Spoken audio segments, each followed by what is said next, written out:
de choses. Je ne sais pas, est-ce qu'il y a des trucs que vous souhaitez rajouter, si vous sentez qu'on n'a pas abordé, qu'on avait parlé au téléphone? En conclusion, ça serait fun d'avoir un message positif. Tu sais. Toi, tu me disais au téléphone, moi, je pense qu'on est capable si on le fait maintenant.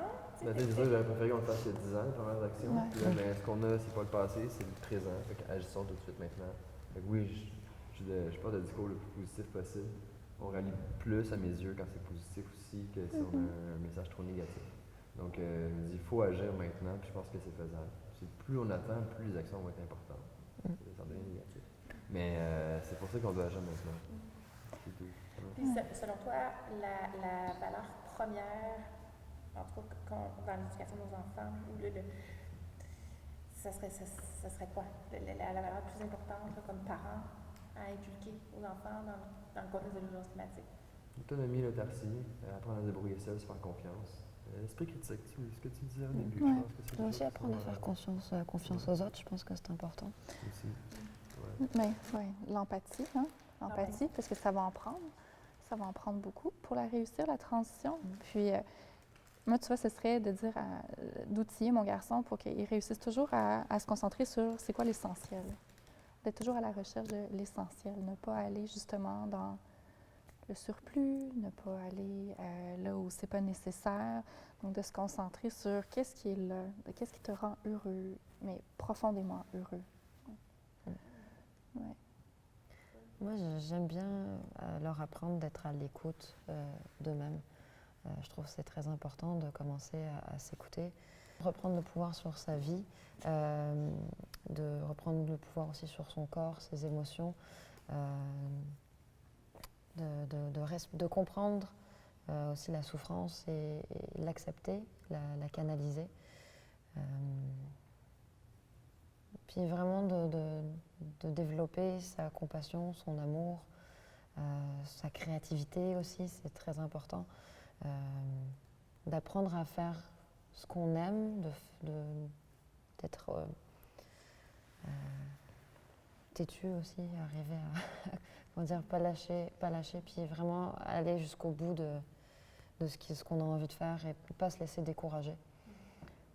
Je trouve que c'est important. J'aimerais ça ajouter un truc. J'ai lu un article récemment, c'est soit dans le New York Times ou le Washington Post, je ne sais plus c'est lequel des deux, mais c'est des scientifiques en changement climatique aux États-Unis qui ont des enfants et qui se sont fait poser la question, comment vous les élevez vos enfants en étant aux premières loges vous savez, vous, qu'est-ce qui s'en vient, là, comment vous faites. Puis il y avait des trucs super intéressants là-dedans.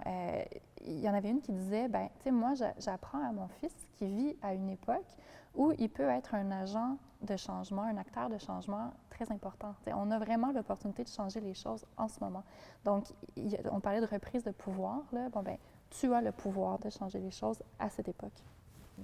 L'autre chose qui est intéressante aussi, un peu plus philosophique, c'était d'éviter de dire, par exemple, à nos enfants, « Ah, dans mon temps, tu ne connaîtras jamais les hivers que moi j'ai vécu. » Ou « Aller patiner, ça ne sera pas possible pour toi. » D'être plutôt dans une perspective d'évolution, de dire les choses n'ont pas toujours été telles qu'on les connaît aujourd'hui. Donc, pour garder l'espoir à nos enfants, de leur dire, donc, tu vas vivre des choses qui sont différentes des miennes. La vie, ça évolue. Donc ça, je trouvais que c'était, quand je serais rendue là avec mon garçon plus vieux, là, je trouvais, il y a des bonnes pistes là, sur comment, quoi leur inculquer. Cet article-là, il était positif. Oui. C'est des gens qui sont en première loge pour voir les défis climatiques, mais qui gardent le moral. C'était ça qui était cerné dans l'article. Ça faisait du bien à lire. On ne lit pas souvent les articles. Je voulais aussi mentionner que c'est important de comprendre que notre confort qu'on refuse de lâcher, là, il a un prix. Il y a un prix, pas nécessairement pour nous, mais pour d'autres personnes. Il y a toute une partie invisible de notre mode de consommation qu'on ne voit pas. Puis ce que j'aimerais, c'est que les gens prennent conscience que tout ce qu'il y a en arrière et de toutes les personnes qui travaillent pour qu'on ait ce confort. Donc, retarder notre transition, c'est juste augmenter les difficultés d'autres personnes à l'autre bout du monde. On doit changer et réduire notre confort parce qu'il faut qu'il y ait une justice, climatique. C'est pas parce qu'on refuse de renoncer à notre confort. Enfin, je sais pas comment le dire là, mais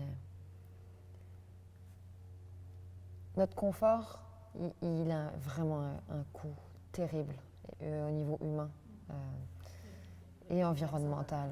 Donc, On ne peut pas juste attendre que ça arrive. Il faut arrêter avec ça. Là. On est responsable. L'inaction, en étant inactif, c'est comme si on a donné notre accord tacite pour qu'il continue de détruire la planète. Ben, ce sera le mot de la fin. On va mettre plein de livres, plein de documents, d'outils concrets. Je pense qu'on a besoin de ça comme parents, moi y compris. Fait qu'on mettra Je peux partager tout ça, oui. On pourra partager tout ça, c'est sûr. Vraiment, je vous remercie. Merci à infiniment, vous. pour votre collaboration depuis le début, puis la discussion Super. maintenant. On veut les vitrines, on veut en parler. Fait que merci aussi Merci pour l'invitation. Fait qu'on se parle pour le climat sur Facebook. C'est ça? Oui. Vous allez, Moi, je vous encourage à venir participer à une session d'explication et d'orientation pour qu'on vous explique quels sont nos principes et nos valeurs. Souvent, les gens ont une image très fermée sur le mouvement parce qu'on est vraiment décrédibilisé par les médias.